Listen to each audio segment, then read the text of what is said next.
I don't think it destroyed. No, I'm thinking the Caribbean, not Brazil. Yeah. Brazil's landlocked, isn't it? Or does it have one edge? No, one edge.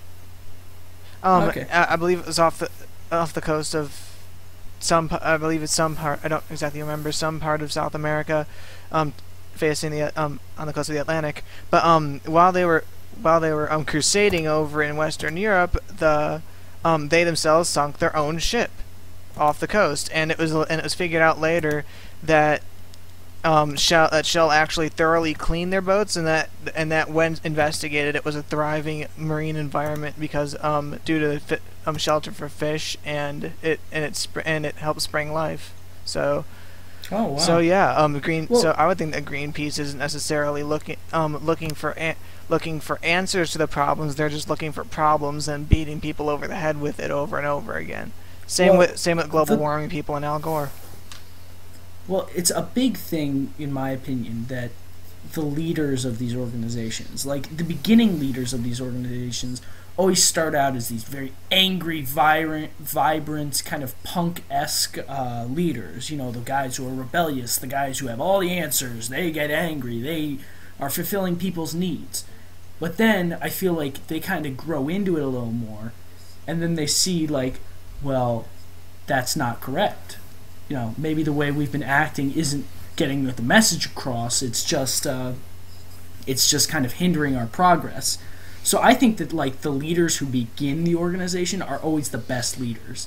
Even in America, in the presidency, or even in the Senate or the House of Reps, I really do think that the beginning leaders always start out horrible, turn into good, but then they either die or are disbarred or have to leave or for some reason.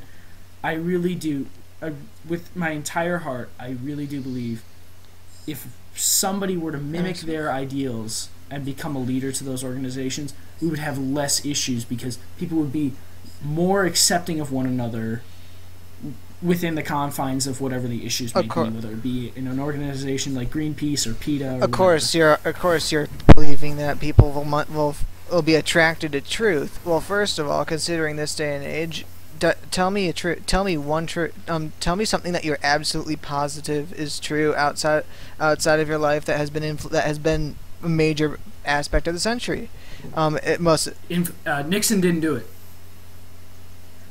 That's a huge influence on me. That's a huge blow to the fact that I don't believe in our judicial system, because I have seen the evidence and I've talked with my history teacher, and with the fullest extent of my heart, I really believe Nixon didn't do it. That happened not this century, but the previous century. Still within a century. Into this century. All I'm saying is... Oh, you meant within a century. Yeah, all I'm saying is define truth. Well, you can never define truth. I know exactly. It's a personal therefore, opinion. due to its lack of an intrinsic value, I would have to contend that truth, therefore, is not something that people will be attracted to. People are attracted to zealotry. People are attracted to fanaticism. People look at the Crusades. Look at the eugenics movement. Look at the Nazis. Look at Soviet. Even more recently, the Soviet Union. It's absolute zealotry, and some people were attracted to the idea of power. People were attracted to the corruption. To honestly believe, I completely to honestly believe that people would be attracted to an organization because it's offering truth is as quite bluntly, and I don't mean to be this. I don't mean this to be incredibly insulting, but naive. It's not really accepting barbaric human nature. Also, most of the leaders, i.e. Greenpeace and PETA, have not changed. Only a couple have actually left to do when they actually realized what was actually going on. All right. Well, I can completely respect your opinion. I actually believe in what you're saying, but I do. This is something that is undeniable. This is a pure factual statement.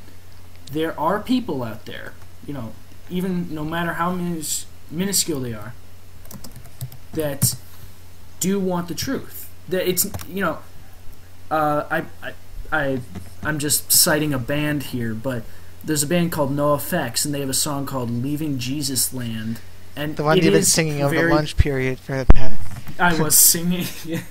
But in the song, it talks about the people who are unaccepted by the Catholic Church, and I really do think that, I don't know why I keep saying that, there are people out there who meet the definition that they're talking about. They're saying that anybody who isn't accepted into the Catholic Church is, like lesbians, gays, transsexuals. I think he also went as far to say that free thinkers. Oh yeah, free thinkers were all Galileo. I mean, Galileo was excommunicated. But Galileo denounced, or not, didn't denounce God. He still believed in God. He just believed in the expanded. I know, universe. but he would. But that was just a corrupt. That was just a corrupt church at that point. Oh yeah. But to make my point, are you saying it never had been? Wait, what? Never mind. Continue. Anyway, just to sum it all up, I have to say that I think that there are people out there who seek truth, because the band NoFX was talking about, they want people who have open-minded philosophies, and that's really hard to come by, because everybody's always going to have some sort of bias to one side of the argument, and that's an undeniable truth. But then you make the conscious effort to be accepting of other people, other ideas, to understand where other people come from. I think you really do become a more well-rounded person, and at the same time you can kind of see the broader picture. So let's say something like Columbine happens again, you see the larger picture. You just don't see, oh, what a horrible incident. No, you see maybe there's some issues with schooling, there's some issues with how those children were being brought up. There were some issues with that weren't caught in time, with gun laws, with a lot of things like that. I actually same place that I read about Greenpeace. I also read about something similar to the Columbine shooting. That some people believe that some other more free thinkers who don't really like the media in the first place, advocate the idea that it wasn't any of those things, but in fact the general school social system. Everyone's familiar of the cliques and stuff. I know it's not as evident. Yes. Because I'm gonna have to bleep out our school name. I know. Yeah, I know. I'm aware. In our high school. Oh, you could just cut that part out then. Yeah, I can just cut that part out. Yeah, sorry, I got ahead of myself. Don't even worry about it. And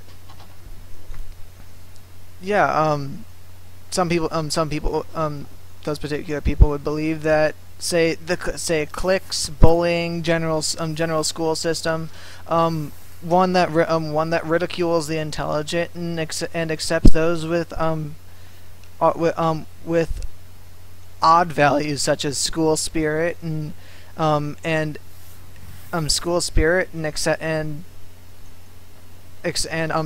excessive.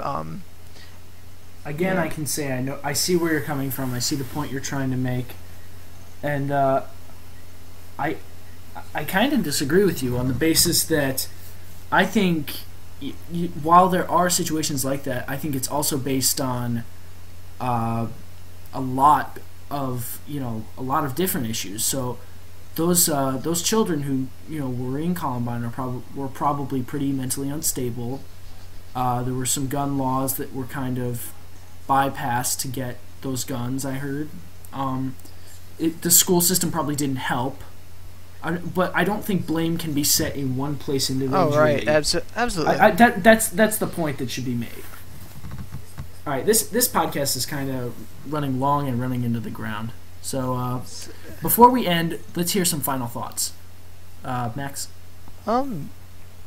Nothing in particular. I'm actually kind of surprised how we started out talking about my microwaving my headset and evolving into and having it evolve into some mildly philosophical talk, considering Columbine. Yeah, I'm actually glad that we got off on this topic. Yeah, it is rather it was rather interesting. glad I could assert my views and other things that I've heard. Don't agree with everything that I said. I was providing a No, counterpoint. it was a conversation. Nobody's going to agree completely with what somebody else has to say. I could say, I believe in... Unless they're absolute lemmings, but... That or they're drunk. Alright, so that is our final thought. This is our 4th podcast. My guest has been the delightful and philosophical Max, and we will be back shortly with more awesomeness. Okay.